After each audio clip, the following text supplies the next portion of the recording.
appears to be of the nature of suffering. But as the resistance keep on going, one experiences joy at an individual level and also at the level of community and the nation.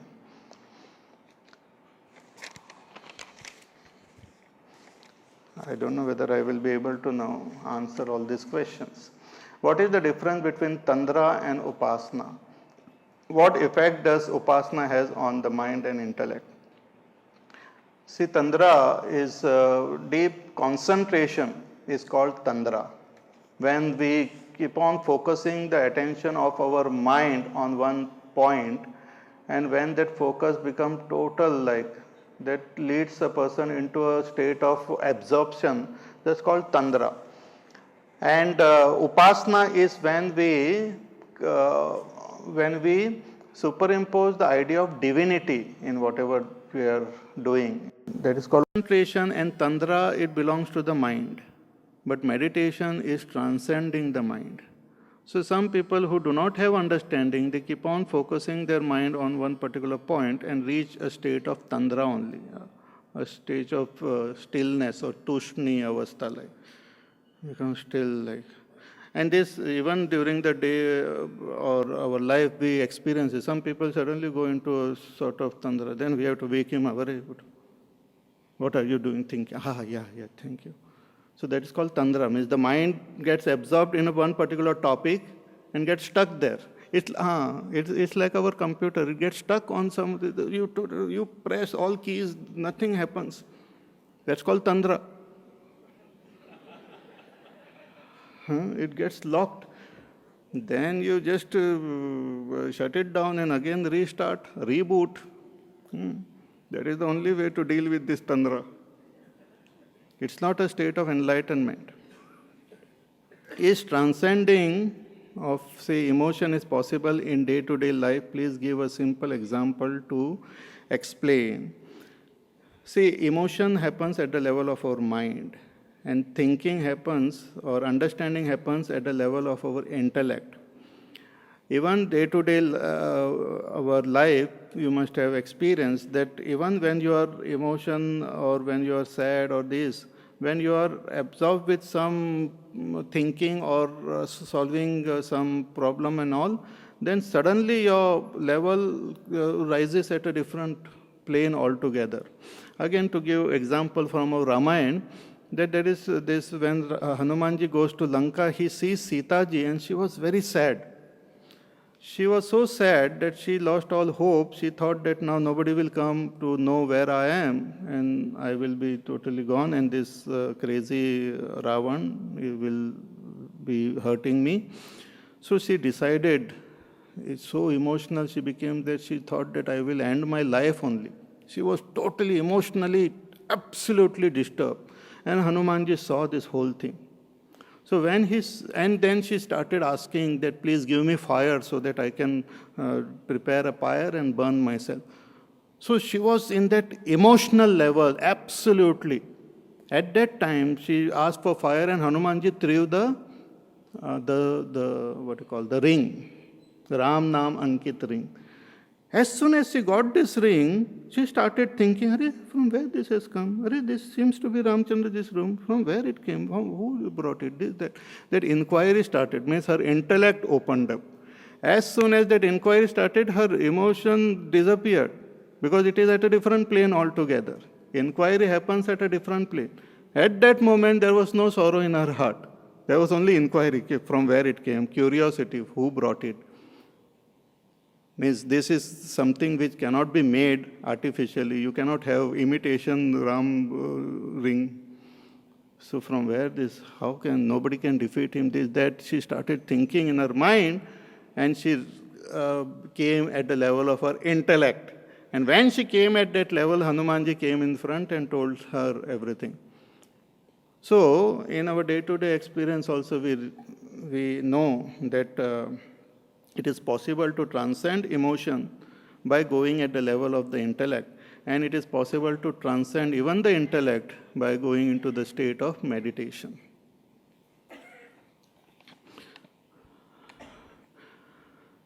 Was Buddha right in going to the woods leaving behind his child, wife, parents, kingdom. Did he sacrifice in Karma Yoga? Did he sacrifice in Karma Yoga for meditation at that age? Actually, Buddha did not leave his wife, child, parent, kingdom and all. It was Siddhartha who.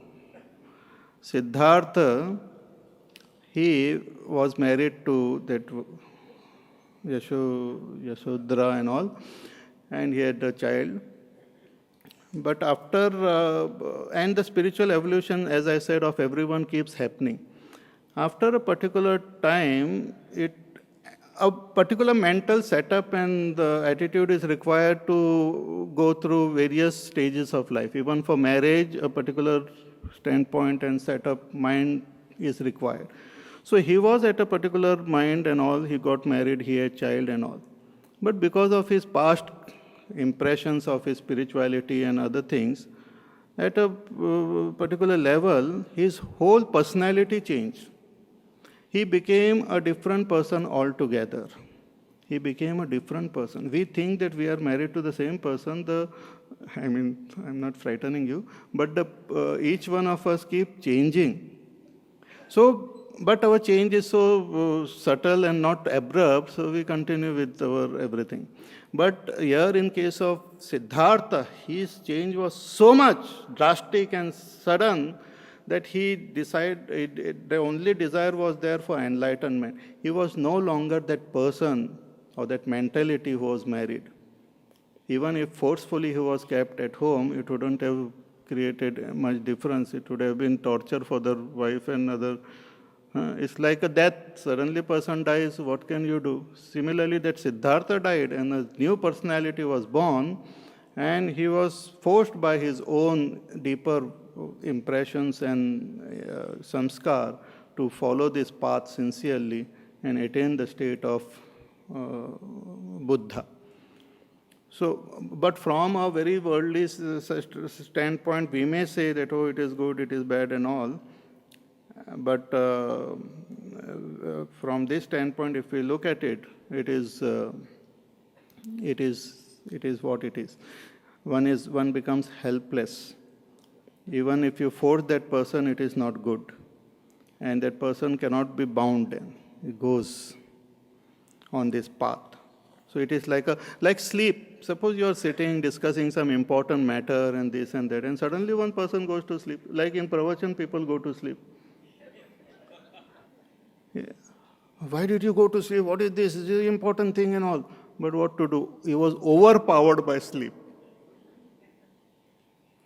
So we can't blame that fellow. Similarly, Gautam Buddha or Siddhartha was overpowered by spirituality that he just went into it. It was helplessly, not out of intention of hurting his wife or child. Helplessly he went on this path. Helplessly means by the samskar of his past karmas, as though. I wish we can remember what we have done in the past, so that we can continue our soul journey and understand mistakes we have committed in the past, and we will never repeat them in this life. See, the system which is there is perfect, so don't try to change the system. And anyway, you won't be able to, but the system is good. Because if we remember our past, we will be very miserable. And it is not exactly remembering the incident, the samskar remains. We may not, like, for example, if in your childhood, suppose, like the psychologists also say that, suppose the child is frightened of darkness, this, that, and all, the samskar will remain. The exact incident may not be remembered. Exact who took me in the dark room and who frightened me and all. But the samskar of darkness will be there, fear of darkness will be there. So that is how the samskar of our past life remains, not the incident. Because the incident happened or remembered at a superficial level, but the samskar takes place at a deeper level. So those samskar remains, and then they manifest in this lifetime also. And as we progress in our journey, they get cleaned up, they get wiped out slowly and steadily. There are some reasons for frequent elaboration of the certain concept in Gita. Example, samabhav, samata yoga. What could be those reasons? Those reasons are our own lack of comprehending it, because this is such a subtle subject. So one technique which is used in all our scripture is repeating it in different ways. What is said in the scriptures can be mentioned in one half a sentence also, but then it doesn't get registered because so many other knowledge and other thing is there. So it is repeated in different ways so that it slowly trickles into our system. That is the only reason. The emphasis on self-realization in Hindu Dharma philosophy, does it lead to departure from social action, social service, which is very predominant in some religions? As I said, that this ultimate goal is self-realization, but when you pass through for example, karma yoga, good karma yogi is a great blessing for the world. Because when we follow the path of karma yoga sincerely, as said in Bhagavad Gita, it will not only help us to purify our mind, but it creates prosperity in the world and harmony in the world outside. All your laws and of the nation and this and that are, if they are good, they are based on karma yoga principle, dharma principle.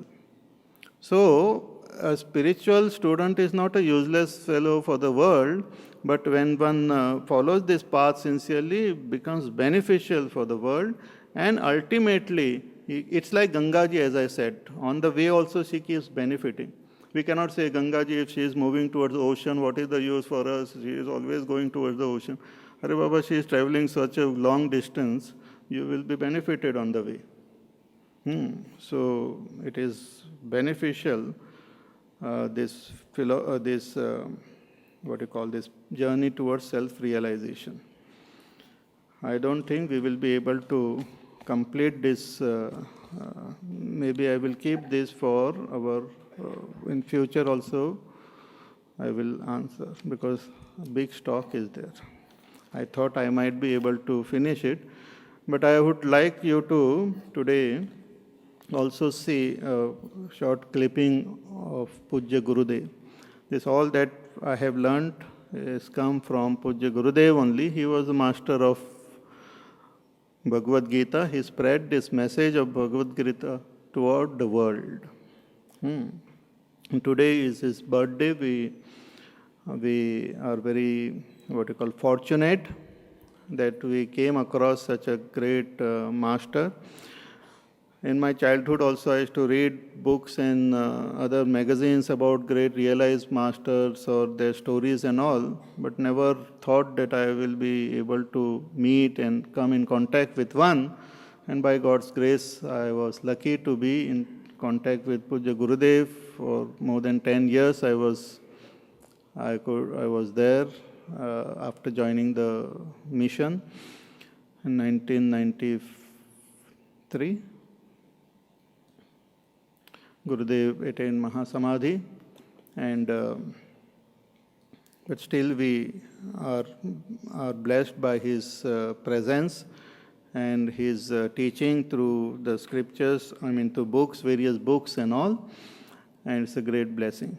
So I would like you to listen to him, and we will conclude this with that video clipping. Now we will, and this remaining question I will take up maybe in the next session. And many of these questions will get answered as you listen to Bhagavad Gita. So we'll conclude with a prayer, then I will come and sit and we will see the video.